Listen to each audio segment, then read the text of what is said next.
So welcome back everyone to my channel Research Techniques. I am Samir Ranjan Sahu and you will be now looking into all the whats and hows of research. So in the last video, I told you about the research proposals to get into any institutes or organizations. Okay, and in this second part, I will be telling you about how you can write a research proposal for applying for any funds or grants. Okay, so before preparing your format, or before preparing to write for your research proposal, these four things are very much required.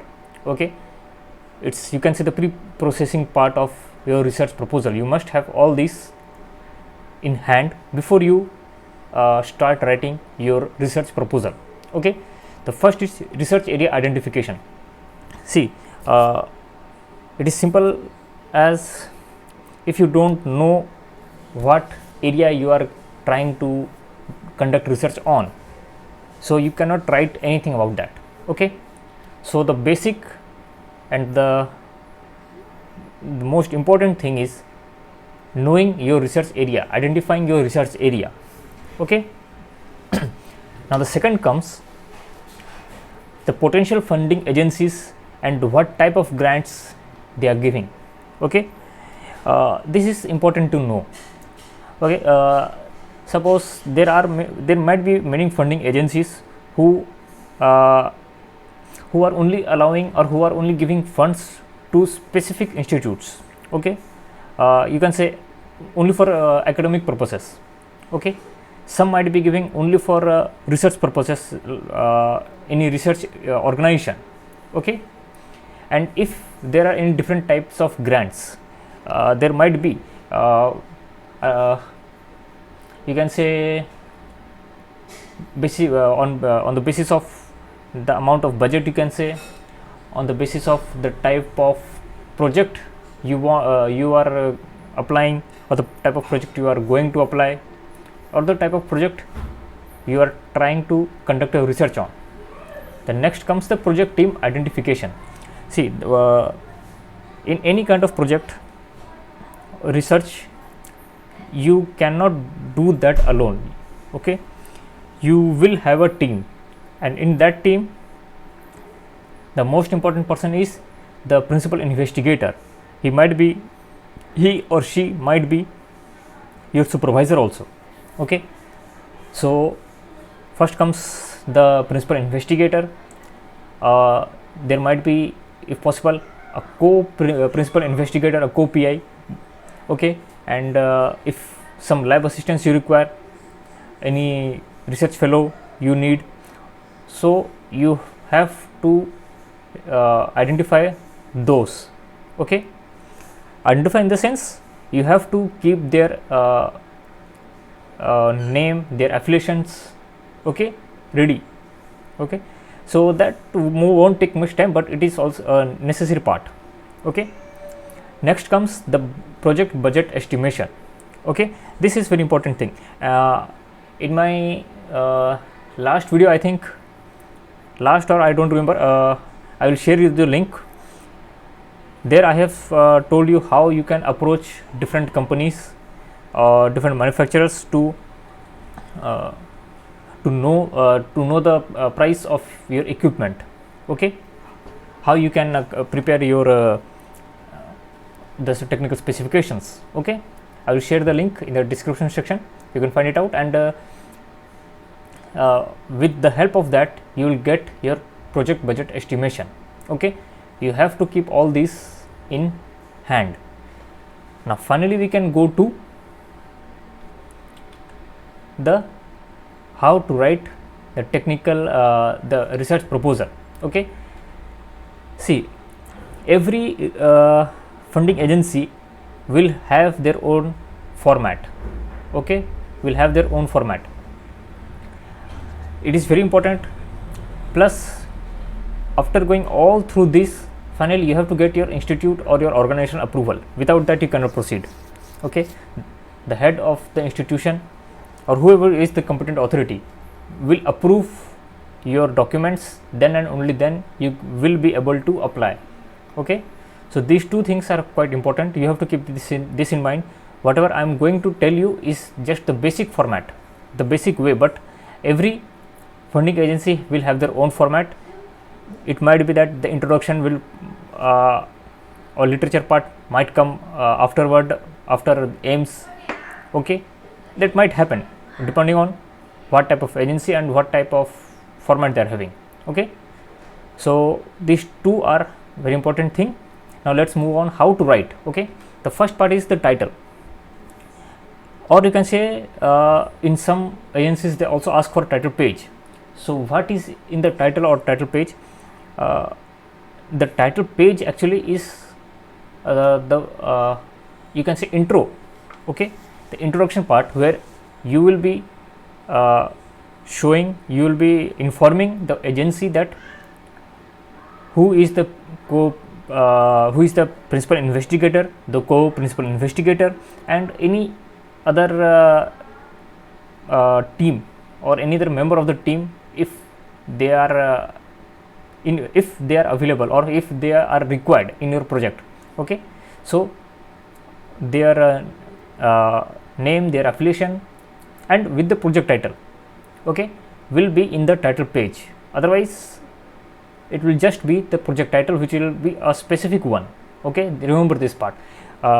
Even in the last video, even if you are applying for a research to conduct research in any institute, the title part is the first thing that anyone will read, and if it is a very diversified field, then it will create a negative impact or negative impression on your proposal. Even if you have written all this very beautifully, but if your project title is itself quite diversified, you might get rejected.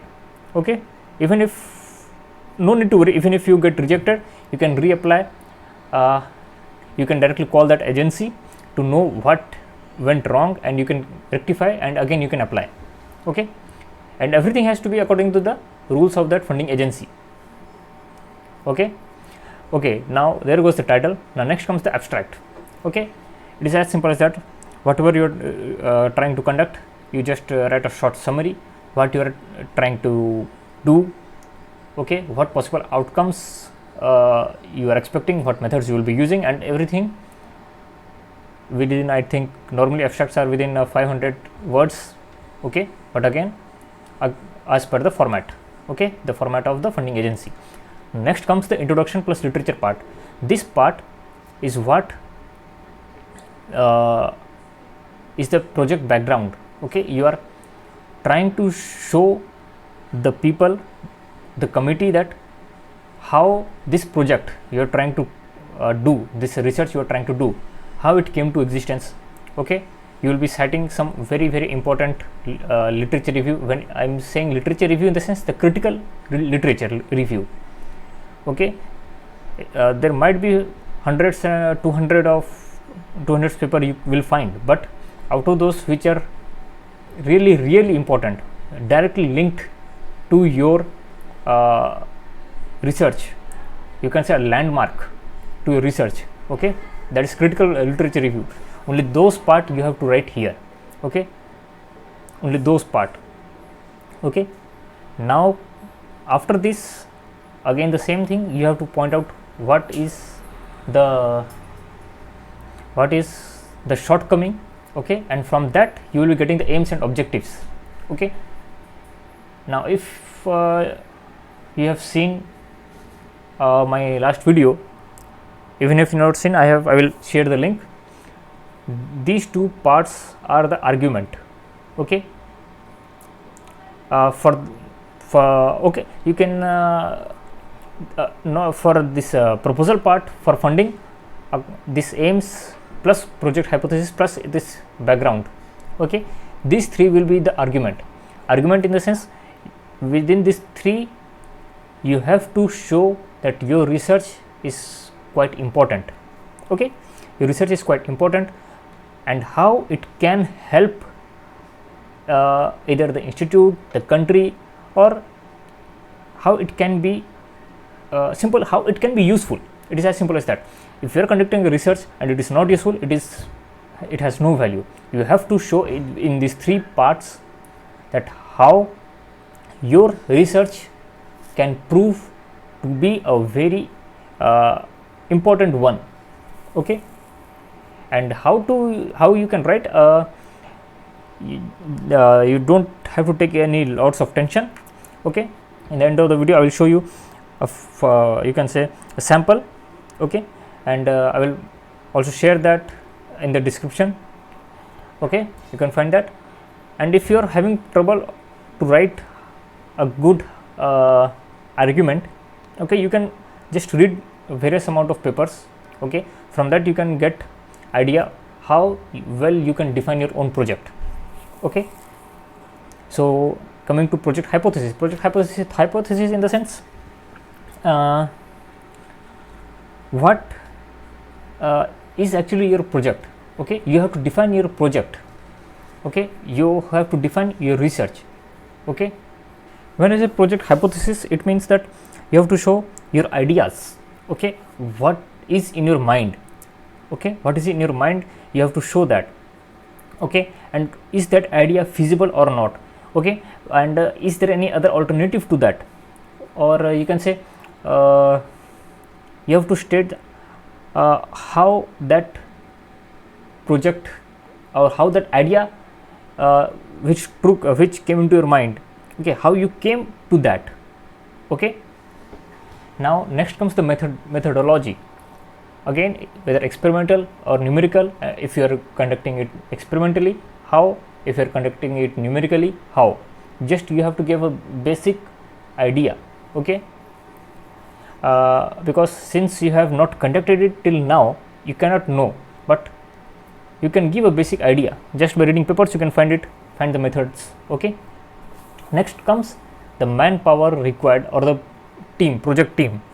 Okay, since a project research can never be conducted alone, you have to specify that whether you require a manpower or not. Manpower in the sense whether you require any technical assistance, a technical assistant or a research fellow, a lab assistant. Okay, or any other kind of supervision. Your supervisor will be there. Okay, plus whether you need someone else, all that will be mentioned here. Okay, next comes the project budget. This you have to specify. Why? It is as simple as that. If you don't specify how much amount of money you want, so how much will they give? Okay, but there is another catch to it. Suppose in the previous slide, if you see, I said that you have to estimate your project budget. Okay, so your estimation came around, suppose I can say in INR, suppose 50 lakhs INR 50 lakhs. Okay, but if you went to ask for exactly 50 lakhs, you will surely get less than 50 lakhs. Okay, and it will create a problem because the file processing only takes a lot of time, and by that time if the cost of the equipments increase, then it will create a problem for you in the future. So whatever the budget you have estimated, add around 10 to 20% and then show it here. Okay, and it will be even better if you are specifying the exact amount of the equipments you require. Suppose there are 5 or you require 10 major equipments. Okay, you mention the name of that equipment and along with that the price. Okay, add 10 to 20% individually in all of the prices, and you will get finally your project budget. Now work time frame. Okay, I will show you an example what is the work time frame, how you will conduct your research. If it is a 2-year research, a 3-year research or 4-year research, you have to show that. Okay, now the expected outcomes. Okay, what do you want or what do you expect your research to give you? Okay, and references, it is very simple. It directly links to your introduction and literature, the project background part. Okay, and even if you are using methods you might have taken from, you might have read from some other research articles. Okay, and one more thing, if in any of these you find that there is a possibility of including images, do it. Okay, be it images, tables, figures, whatever you need. Okay, because a graphical presentation is very much better than a written one. Okay, but finally again according to the format of the funding agency. Okay, so this is the basic how you can write, and if still you have doubt, okay, you can ask me in the comment section. And if you are not able to write, there are two ways. Again, you can either hire someone, or you can keep on researching. Okay, in any way, thanks. Stay tuned for more What's and Hows of Research. We will meet again in the next week, and stay tuned for more What's and Hows of Research.